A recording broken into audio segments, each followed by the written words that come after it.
My name is Lottie, and I am 58 years old. My life now is quiet. I make coffee in the morning and sit on my back porch watching the birds in my garden. There is a deep satisfaction in this piece. In my study, a shadow box holds my service medal from my years on the force. That part of my life is closed. But there is one uniform you never truly take off. It is the uniform of a mother. That lesson came at 3 a.m. with a doorbell ringing so sharp it tore the night in two. Through the glass I saw my daughter Maya shivering in a thin jacket on my doorstep. Before I open that door, I would love to know where you are listening to this story from. Please drop your city or state in the comments below. And if you have ever felt that instinct to protect your family rise up like a physical force inside you, hit that like button and subscribe. This is a long night, and I would appreciate you being here for it. The cold air rushed in before she did. Maya, my only child, stumbled over the threshold, her face pale and slick with tears under the porch light. She would not look at me. Mom was all she could manage a broken syllable. I guided her to the couch, my hands on her shoulders, feeling the tremors that ran through her like a low electrical current. "Honey, what happened?" I asked, my voice deliberately soft, the tone I used with frightened witnesses long ago. She shook her head, pulling the sleeves of her sweatshirt down over her hands. "It was nothing. A stupid fight. He didn't mean it." That phrase, a red flag so bright it was blinding. I knelt in front of her. "Maya, look at me." When she finally lifted her eyes, they were pools of shame and terror. "Show me," I said, not a request. With a sob that seemed to wrench itself from her very core, she pushed up the left sleeve of her sweatshirt. There, on the tender skin of her forearm, was the clear, violent imprint of a hand. 4 darkening bruises from fingers, a larger, diffuse one from a palm. It was a perfect, terrible map of a man's grip. The air left my lungs. I had seen this mark 100 times on the arms of strangers in poorly lit apartments. I had never imagined I would see it on my daughters. "Jared did this," I heard myself ask my professional calm, a thin veneer over a roaring inferno. "He was stressed," she whispered, the excuses tumbling out in a practiced rhythm. "The quarterly reports at work are a mess. He had a drink. I said the wrong thing. I pushed him. He just grabbed me to make me listen, and I pulled away and hit the corner of the kitchen cabinet. It was an accident." Her words took me back. I remembered the first time I met Jared. Maya brought him to Sunday dinner 3 years ago. He was handsome, polished in a crisp button-down. He shook my hand firmly, looked me in the eye, and called me Mom. He brought wine and complimented my pot roast. He looked at Maya like she had hung the moon. I felt a wave of relief so strong it nearly made me dizzy. My sweet, kind girl had found a good man, a stable man. Someone to take care of her. But then other memories, like faint cracks in a windshield, began to surface. The jokes at family gatherings. "You're going to eat all that, Maya," with a chuckle. "Careful, your mum's cooking is going straight to your hips." I had brushed it off as clumsy teasing, the way he'd slowly dictate their social life. "Those college friends of yours are so immature, babe. Let's just have a quiet night in." I saw Maya's circle of friends shrink and thought it was just a part of growing up, of building a new life with a spouse. The financial control explained as savvy budgeting. "I'm better with numbers, sweetheart. Just give me your check and I'll handle everything." It had all seemed so reasonable, wrapped in the language of love and protection. Now, in my quiet living room, those cracks spiderwebbed into a devastating picture. I led Maya to the kitchen, sitting her at the table. I put the kettle on. The familiar ritual of making tea gave my hands something to do while my mind raced. I watched her. The vibrant, laughing woman she had been was gone, replaced by this hunched, anxious creature, jumping at the sound of the kettle's whistle. The light in her eyes was dimmed, as if someone had turned down a dial. I placed the steaming mug in front of her and took the seat beside her. "Maya," I said, my voice low and steady. "How many times?" She stared into her tea. A long silence stretched, filled only by the hum of the refrigerator. Then a tear plopped into the mug. It's not always like this, she said. Sometimes he just yells, or he throws things. A plate against the wall last month. He punched the doorframe once, but he always feels so awful after. He cries. He buys me flowers. He promises it will never ever happen again. She looked at me, her eyes pleading for me to understand. And I believe him, Mum. Every time I believe him. A cold, hard fury settled in my gut, familiar yet entirely new. This was the fury of a cop who sees a predator, now fused with the primal rage of a mother who sees her cub wounded. But the cop part was older, more disciplined. It told me to breathe, to think, to act, not just react. The greatest shame washed over me, then bitter as gall. For 25 years, I had looked for monsters in the dark corners of my city. I had never thought to look in my daughter's brightly lit kitchen. "You are not going back there," I said. It was not a suggestion. The fear in her eyes spiked. "Mum, I have to. My things are there. My work clothes. He'll be so angry if I don't come home." "You don't understand." "I understand perfectly," I interrupted my tone, leaving no room for argument. "What I just saw on your arm is called battery. What he's been doing, the yelling, the throwing things, the threats, that's a pattern of abuse. You are not safe in that house." I switched to the clear factual language of the law. We can get an emergency protective order. It means he cannot come near you, cannot call you, cannot contact you in any way. If he does, he will be arrested. She wrapped her arms around herself, rocking slightly. "I can't. His career, Mom. He's up for a huge promotion. A scandal could ruin him. I can't do that to him." Her loyalty even now was a knife twist, but arguing would not work. She was still in the fog. Action would. "You are staying here tonight," I stated, "in your old room. We are not calling the police tonight." I saw a flicker of relief in her face, but I continued, "We are taking steps. Right now." I walked down the hall to my study, the room that held the archives of my life. Diplomas, my badge in its case, photographs of me in uniform with my squad. I went to the tall closet and opened it. There, hanging in a garment bag, was my old patrol uniform. Navy blue, the fabric still crisp. The badge was removed, of course, but the outline of where it had been pressed into the wool was faintly visible. I had kept it a relic of a proud career. I took the hanger down and laid the garment bag on my desk. The zipper sounded loud in the quiet house. I remembered the last day I wore it, my retirement ceremony. Captain Miller shaking my hand, the weight of the folded flag from my husband's military funeral. A pain from another lifetime, heavy in my heart. The feeling of an ending, a chapter firmly closed. As I unzipped the bag and saw the sharp creases in the trousers, the shine on the buttons, it no longer felt like an ending. It felt like a tool, a shield I had forgotten I owned. I took off my robe. I put on the uniform pants, buttoning them with fingers that remembered the motion. I pulled on the stiff uniform shirt.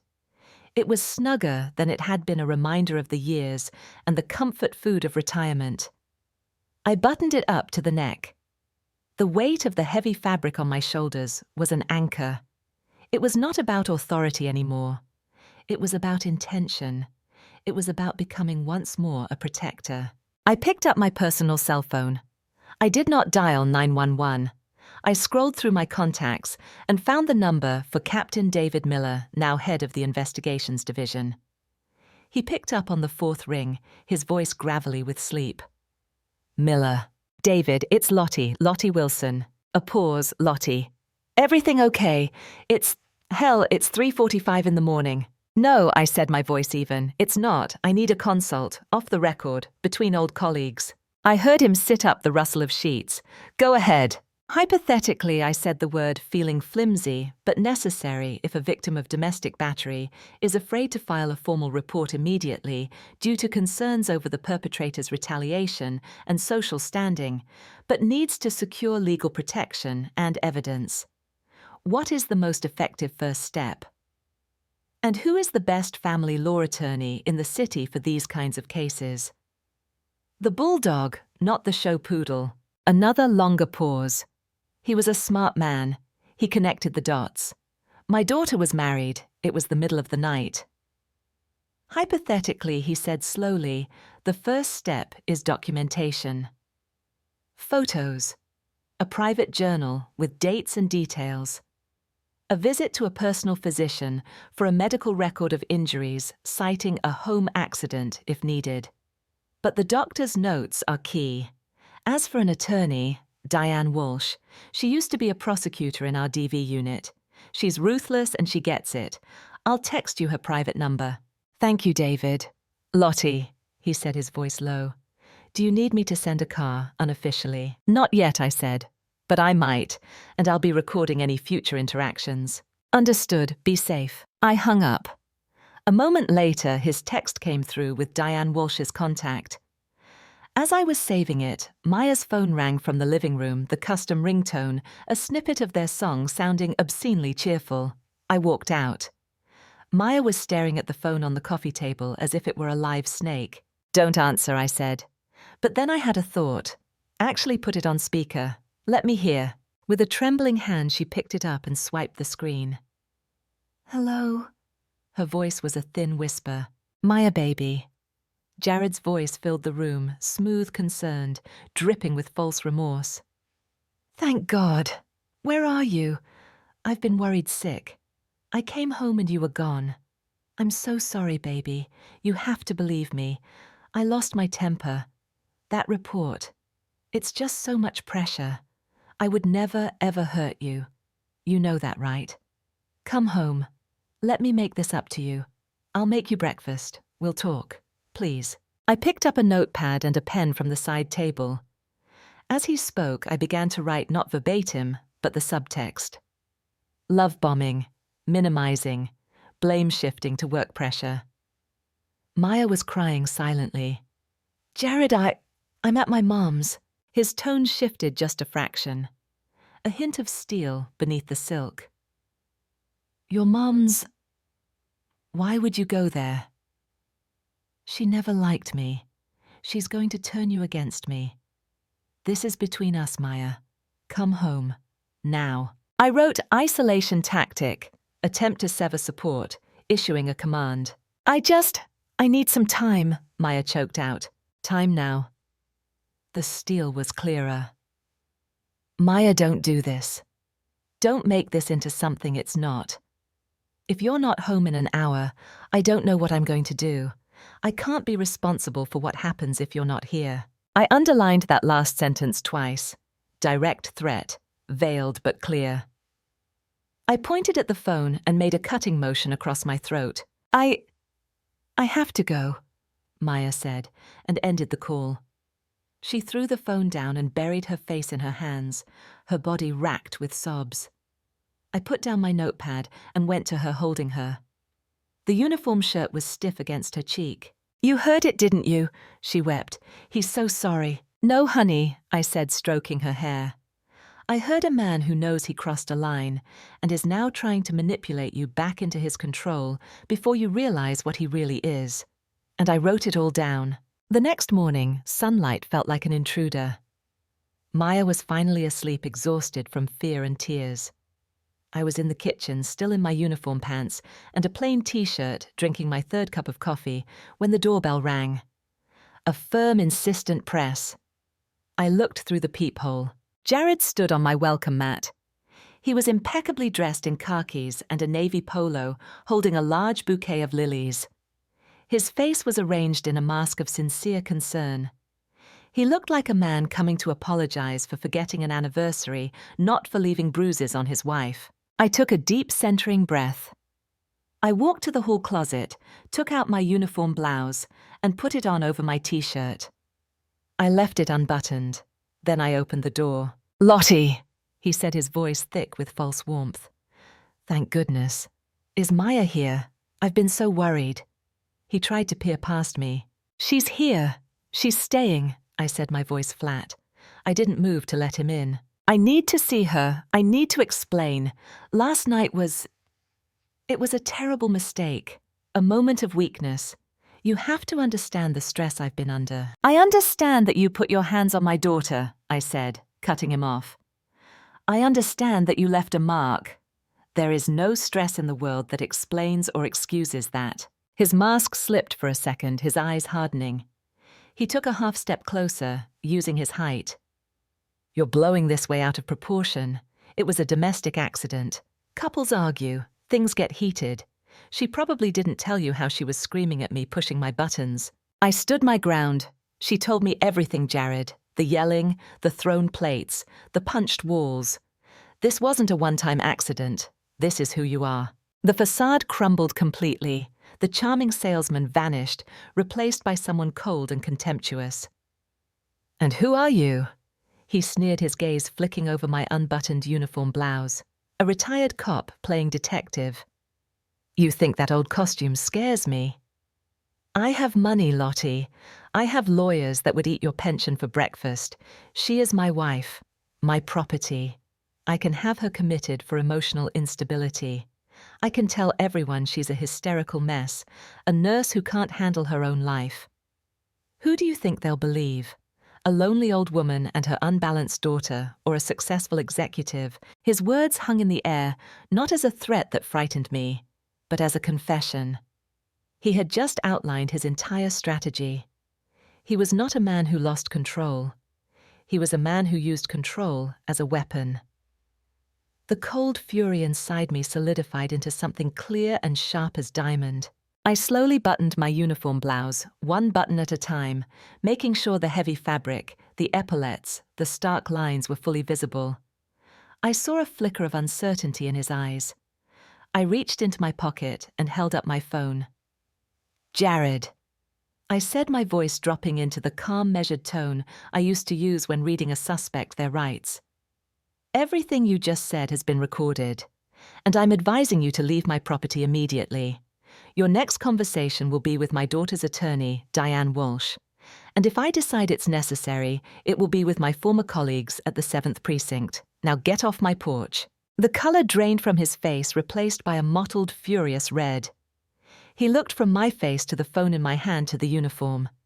He was calculating, and for the first time the calculation wasn't going his way.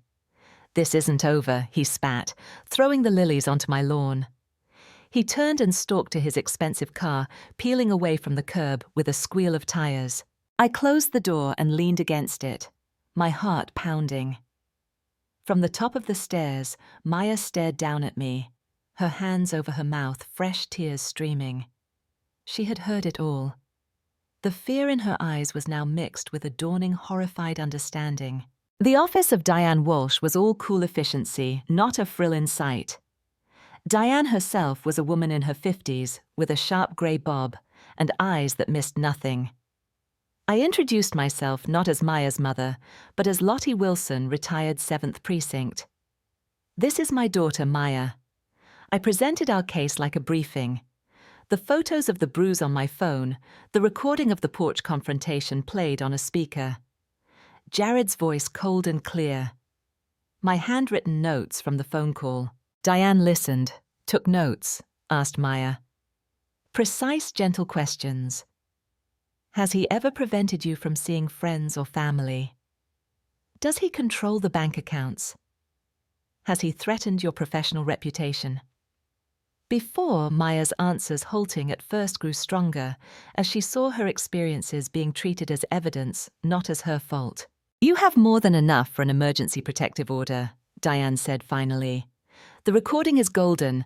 It shows premeditated intimidation and a threat to her livelihood. But we need to cement the physical evidence. Maya, we need you to see a doctor today. Dr. Feldman at the urgent care clinic was a tired-looking man in his 60s. When Maya showed him her arm and gave a vague story about a fall, he looked over his glasses at her, then at me in my uniform blouse, which I'd kept on. Let's have the real story, he said, not unkindly. Maya broke down again, whispering the truth. Dr. Feldman's mouth set in a grim line. He examined the bruise thoroughly, measuring it, noting its coloration. He took pictures for the medical record. The pattern here is inconsistent with a casual impact against a cabinet corner, he said softly as he typed. The focal points of bruising align with fingertips and a palm heel. This is a gripping injury. He printed out his report and handed it to me. I've seen too many of these, he said.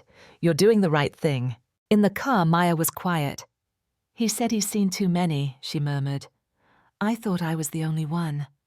I felt so alone. You're not, I said, gripping the steering wheel. And that's his greatest trick, making you feel like you are. Back at Diane's office, a strategy was formed. We would file for the emergency order first thing in the morning. Concurrently, we would file for divorce. Diane explained the financial battles ahead. He will try to hide assets. He will drag it out to drain you emotionally and financially. On the drive home, I called an old friend, Martin, who worked in commercial banking. I asked him in a roundabout way about how one might spot if funds were being moved between joint and individual accounts. He gave me some basic red flags. That night, with Maya's permission, we logged into her online banking.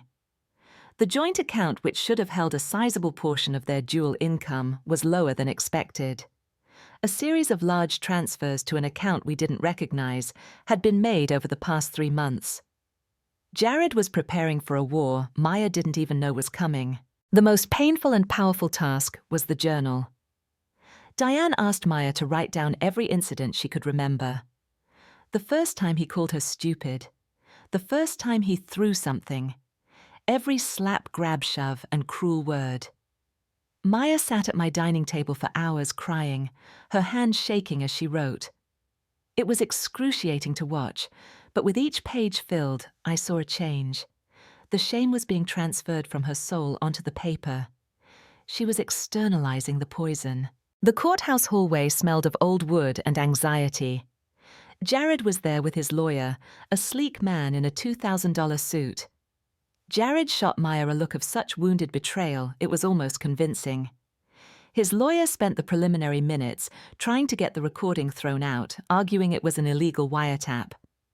The judge, a no-nonsense woman named Grayson, dismissed the motion. She was on her own property counsel.